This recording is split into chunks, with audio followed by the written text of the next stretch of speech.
বিজয়ের ৫৩ বছরে বাঙালির গর্ব করার আছে বহু উপলক্ষ। বিশ্বের বুকে গর্ব নিয়ে লাল সবুজের পতাকা উড়েছে বিভিন্ন সময়। ক্রিকেট ফুটবলের মধ্য দিয়েও বহুবার এসেছে এমন উপলক্ষ। তবে এটা ঠিক এই লম্বা সময়ে প্রত্যাশিত জায়গায় পৌঁছতে পারেনি দেশের ক্রীড়াঙ্গন।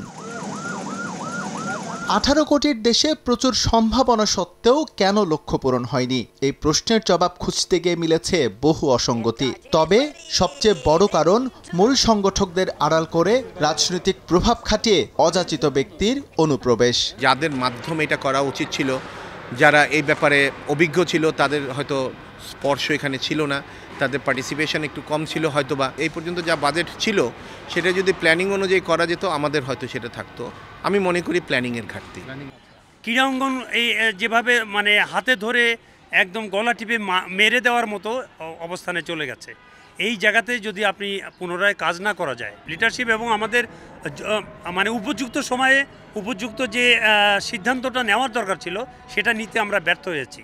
বিজয়ের বহু বেলা নষ্ট হয়েছে হেলায় ফেলায়। নতুন বাংলাদেশে এখন দিন বদলের জয়গান, যে সুরে চাইলেই নতুন করে বাঁধা যায় ক্রীড়াঙ্গন। তবে এজন্য রাজনৈতিক ভেদাভেদ ভুলে জাতীয় স্বার্থ প্রাধান্য দিলেই সফলতা মিলবে বলে মত বিশ্লেষকদের। দেশের একটা ছোট অঙ্গ হলো ক্রীড়া, সেই অঙ্গটা ছোটরাই চালাবে।